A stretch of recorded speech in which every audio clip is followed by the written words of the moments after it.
પરેશ મારું સમરસ પેનલ અમે વર્ષ 2024-25ની અમારી રાજકોટ બાર એસોસિએશનની જે ચૂંટણી છે એ ચૂંટણીમાં સમરસ પેનલના નામથી મેં તથા મારી સમગ્ર ટીમે ઉમેદવારી નોંધાવેલ છે, જેમાં મેં મારી ઉમેદવારી પ્રેસિડેન્ટ તરીકેની નોંધાવેલ છે. આ વખતે સમરસ પેનલના એજન્ડા શું છે? સમરસ પેનલના એજન્ડાની વાત કરીએ તો ઘણા બધા અમારા એજન્ડા રહેલા છે. એમાંનો પહેલો એજન્ડા જે છે એ નેશનલ લેવલનો એક લીગલ સેમિનાર થાય અને અમારી ફેટર્નિટીને યોગ્ય પ્રેક્ટિકલ જ્ઞાન મળે એ માટેનો એક પ્રયાસ છે. જે રાજકોટ બાર એસોસિએશનને સરકારશ્રી દ્વારા જે જગ્યા ફાળવવામાં આવી અને ગ્રાન્ટ પણ ફાળવવામાં આવી, તો એ સંદર્ભે જે કામગીરી અધૂરી રહી ગઈ છે એમાં રાજકોટ બાર એસોસિએશનનું નવું અને અદ્યતન બિલ્ડિંગ થાય એ પણ અમારો એક ગોલ છે. સાથે સાથે અમારી લીગલ ફેટર્નિટી માટે એક લીગલ ક્લિનિક કરવાનો પણ અમારો બેઝિક ઇન્ટેન્શન છે. લીગલ ક્લિનિકની અંદર જે જુનિયર એડવોકેટ ભાઈઓ અને બહેનો હોય તો એમને યોગ્ય પ્રોપર પ્રેક્ટિકલ જ્ઞાન મળી એ સ્વનિર્ભર અને આત્મનિર્ભર બની શકે એ દિશામાં અમે પ્રયાસ કરીશું. નવા કોર્ટ બિલ્ડિંગની બેઝિકલી વાત કરવામાં આવે તો નવા કોર્ટ બિલ્ડિંગની અંદર ઇન્ફ્રાસ્ટ્રક્ચર સરકારશ્રી અને હાઈકોર્ટ દ્વારા જે આપવામાં આવેલ છે, બીજી અન્ય સુવિધાઓ પણ એમાં આપવામાં આવેલ છે, છતાં પણ અમુક સુવિધાઓ એમાં હજી સુધી 1 વર્ષ પૂર્ણતાના આરે છે છતાં પણ શરૂ થઈ નથી. જેમ કે એટીએમ છે, પોસ્ટ ઓફિસ છે, બેંક છે, એમની સુવિધા હોવા છતાં શરૂ નથી થઈ, તો એ પણ અમે શરૂ કરીશું.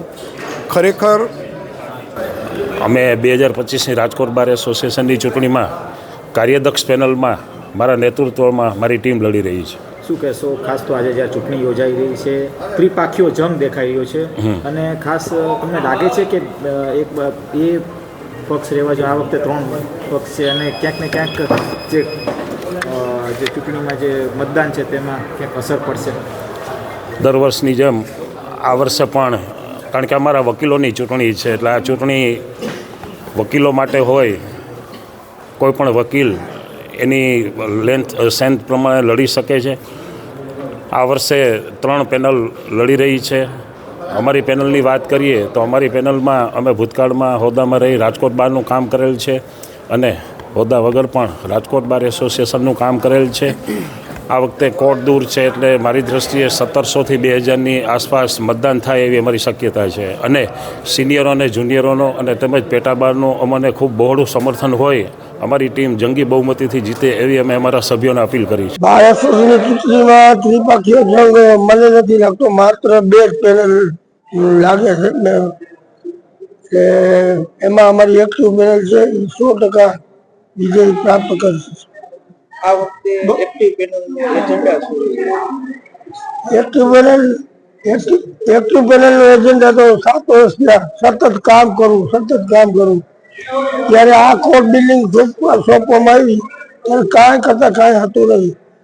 ત્યાં નવી જૂની કોર્ટમાંથી અહીંયા ત્યાંનું સાહિત્ય લગભગ 20 કંટાળા અમે અહીંયા લઈ આવ્યા. ત્યાર પછી બધા બાર પેટા બારને રૂમ ભાડે ક્રિમિનલ બાર છે, લેડી બાર છે, ક્લેમ બાર છે, બધાને રૂમ ભાડે. હવે જે બાકી છે, એટીએમ બાકી છે, પોસ્ટ ઓફિસ બાકી છે, એક મેડિકલનું બાકી છે, એ પણ અમે રજૂઆત કરેલી જ છે. મને એમ છે જાન્યુઆરી મહિનામાં થઈ જશે. બીજા નંબરમાં જે વકીલો માટેનું નવું સંકુલ બની રહ્યું છે, બને છે, એમાં 3 માળની જગ્યાએ 5 માળનું અમે હાઈકોર્ટને લખી અને 5 માળનું મંજૂર કરાવેલ છે અને તેમાં પણ 2 માળની ગ્રાન્ટ આવી ગઈ છે. જાન્યુઆરી મહિનાથી બાંધકામ શરૂ થશે. ખાસ તો જો પ્રમુખ તરીકે હું આવ્યો તો એડવોકેટ પ્રોટેક્શન જે બિલ છે એ અમારી રાજકોટની આગળ નથી, આખા સૌરાષ્ટ્ર ભેગા લઈ અને એ મંજૂર કરવાના પ્રયાસો કરશું.